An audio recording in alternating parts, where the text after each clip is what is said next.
Semangat pagi. Baik, semangat pagi untuk anak bapak. Di pagi hari ini kita akan membahas yaitu materi yang paling awal sekali, materi yang paling pertama kita pelajari pada saat kita ingin memahami tentang komputer.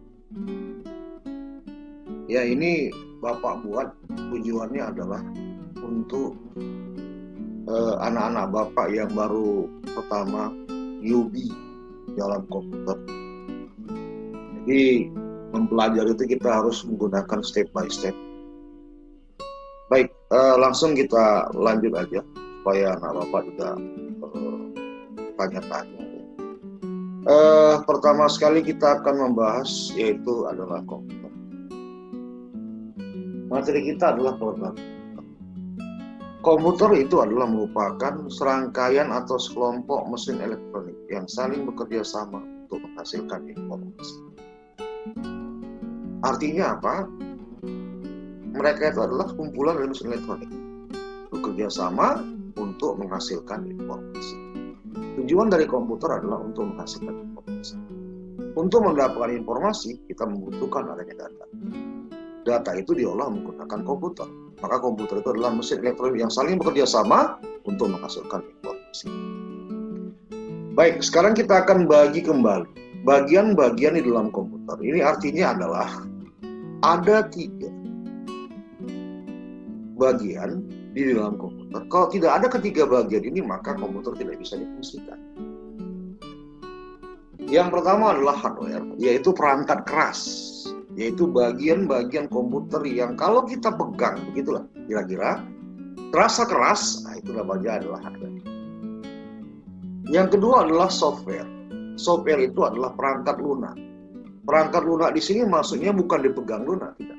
Dia tidak nampak, tapi dia ada. Dia tidak bisa kita sentuh, tapi dia bisa menghasilkan apa yang kita inginkan dalam komputer. Contohnya apa itu, Pak? Software, aplikasi seperti Chrome, Microsoft Word, Microsoft Excel, game. Semua aplikasi di dalam komputer itu dikenal dengan software. Baik juga dengan sistem operasi, ya. Sistem operasinya yang bermanfaat untuk menghidupkan komputer. Itu merupakan adalah dikenal dengan software. Yang ketiga adalah brandware. Brandware itu adalah user, orang yang mengoperasikan komputer. Coba kita bayangkan kalau ada hardware, ada software, tapi tidak ada orang yang menggunakan kedua alat di atas tadi, maka sama dengan komputer tidak bisa berfungsi. Ya, nah, dikenal brandware itu adalah user. Maka inilah bagian yang harus kita persiapkan kalau kita ingin menggunakan komputer agar supaya berfungsi. Baik, kita sekarang masuk ke dalam perangkat keras atau yang dikenal dengan namanya hardware. Tadi Bapak sudah mengatakan setiap alat yang dipegang keras itu berarti dikenal. Hardware juga bisa kita bagi menjadi banyak macamnya. Yang pertama ada hardware yang dikenal dengan perangkat input atau input device. Perangkat input ini apa maksudnya? Perangkat input ini adalah alat yang kita gunakan untuk menginputkan data ke dalam komputer. Tadi Bapak bilang bahwasannya komputer itu tujuannya adalah informasi. Informasi itu diolah oleh komputer. Komputer itu membutuhkan data. Jadi perangkat input ini adalah untuk memasukkan data ke dalam komputer. Contohnya apa? Nah, ini seperti ini. Bisa anak Bapak lihat ya. Ada keyboard, ada mouse, ada touchpad. Ini adalah merupakan perangkat. Ada monitor yang like pen, bisa kita tulis. Ada joystick untuk main game. Ada barcode. Scanner, ya. Barcode ini untuk mengambil barcode-nya suatu benda. Scanner untuk men-scan, ya. Men-scan atau ya men-scan gambar atau apapun yang berbentuk file kertas, ya, bisa kita scan menjadi file, ya. Kamera, ya. Mikrofon inilah merupakan input device. Nah, yang kedua adalah perangkat proses. Perangkat proses atau proses device. Nah, tujuannya adalah hardware, perangkat keras yang tujuannya untuk memproses komputer. memproses data di komputer. Contoh apa, Pak? Prosesor, soket, RAM. Ya. Nah, itu adalah merupakan alat yang dikenal dengan namanya perangkat proses. Yang ketiga adalah perangkat output atau output device. Ini adalah perangkat yang manfaatnya tujuannya untuk menghasilkan informasi, menghasilkan sesuatu dari komputer tadi, namanya output device. Hasil, ya, hasil dari proses itu dikenal dengan namanya hasil, ya. Alat yang menampilkan hasil itu namanya adalah output device atau perangkat output atau perangkat hasil, ya. Contohnya apa? Ini bisa kita lihat monitor, printer, speaker, ya. Karena speaker menghasilkan suara, printer menghasilkan cetakan, monitor menghasilkan tampilan. Proyektor atau yang orang sekarang kenal dengan namanya adalah SKA, ada namanya infocus, ya. Jadi dari monitor kita tembak, pasang kabel ke proyektor, proyektor akan membesarkan di dinding atau di kain warna putih, ya. Plotter dan monitor, ya. Itu adalah merupakan contoh daripada alat hasil atau output device. Baik, sekarang kita akan membahas tentang cara kerja di dalam komputer. Cara kerja di dalam komputer itu pertama sekali bisa kita lihat skema ini, ya. Komputer itu cara kerjanya adalah dia memiliki ada input device, ya. Input device itu adalah kita harus masukkan data ke dalam komputer menggunakan alat masuk atau alat yang digunakan untuk memasukkan data, yaitu input device. Keyboard, mouse, joystick, trackpad yang seperti tadi sebutnya, ya. Kita masukkan menggunakan alat ini data tadi. Kita masukkan, ya. Kemudian alat tadi bisa kita kirim ke dalam proses device atau alat yang memproses, ya.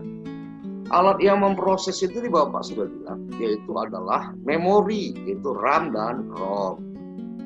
Jadi ada RAM, ada ROM. Jadi dia pertama kali kita masukkan datanya melalui input device atau alat masukkan, dia dikirim dulu ke proses device. Di proses device dia akan disimpan ke memori. Data tadi akan disimpan di memori, ya. Ada memori yang berbentuk RAM tersimpan di RAM, dan juga ada data memori yang dikenal dengan nama ROM. Apa bedanya ini RAM dan ROM? Kan gitu kan? Kalau RAM ini adalah menyimpan semua data yang kita ketikkan bersifat sementara. Jadi apapun yang kita ketikkan di dalam komputer pasti akan tersimpan di RAM, tapi ingat bersifat sementara. Pada saat komputer kita matikan, pada saat mati lampu, maka komputer off. Pada saat komputer off, semua data yang kita ketikkan akan hilang. Tetapi kalau komputer tidak mati lampu, setiap apa yang kita ketikkan akan tersimpan di RAM. Kalau nanti kita butuh kembali, kita bisa tampilkan. Ingat, tapi dia bersifat sementara. Pada saat komputer mati, dia tidak bisa dipakai. Sedangkan ROM, read only memory, atau yang dikenal orang dengan BIOS, BIOS atau BIOS. Sama itu BIOS dengan ROM. BIOS atau ROM adalah penyimpanan permanen yang memang di dalamnya itu adalah instruksi-instruksi yang harus dilakukan komputer pada saat komputer dihidupkan. Jadi memang di dalamnya sudah dimasukkan oleh programmer, pencipta komputer, yaitu instruksi-instruksi yang harus dilakukan komputer. Ini bersifat permanen. Jadi mau mati lampu, mau apapun dia, asal tidak rusak, dia tetap ada di dalam. Dan dia akan berjalan, dan dia akan digunakan pada saat kita hidupkan komputer pertama sekali.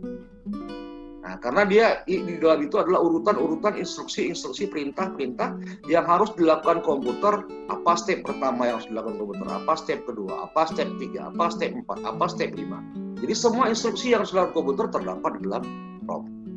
Nah, data yang dikirim tadi, data yang kita kirim melalui input device yang tersimpan di dalam RAM, yaitu namanya dikenal dengan memori, itu nanti kalau mau diproses baru dikirim ke alat namanya arithmetic and logical unit dan control unit. Inilah alat yang memproses data yang kita masukkan tadi. Data kita masukkan pada input device, dikirim ke RAM. Di RAM data tadi kalau mau diproses dikirim lagi ke ALU ataupun ke CPU. Arithmetic and logical unit, ya, dan control unit. Kedua alat inilah yang nanti memproses data kita tadi.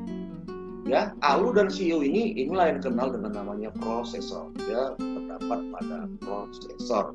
Jadi prosesor itu adalah merupakan Di dalamnya ada dua bagian, namanya arithmetic and logical unit dan control unit. Setelah diproses, maka data tadi akan dikirim ke RAM lagi, ke memori lagi. Dari memori akan dikirimlah dia ke output device. Untuk apa dia dikirim ke output device? Ya tujuannya untuk ditampilkan hasil, agar supaya hasilnya nampak oleh firmware atau user, orang yang menggunakan komputer tersebut. Karena tujuan komputer adalah untuk menghasilkan informasi. Baik, terima kasih. Itu saja materi kita.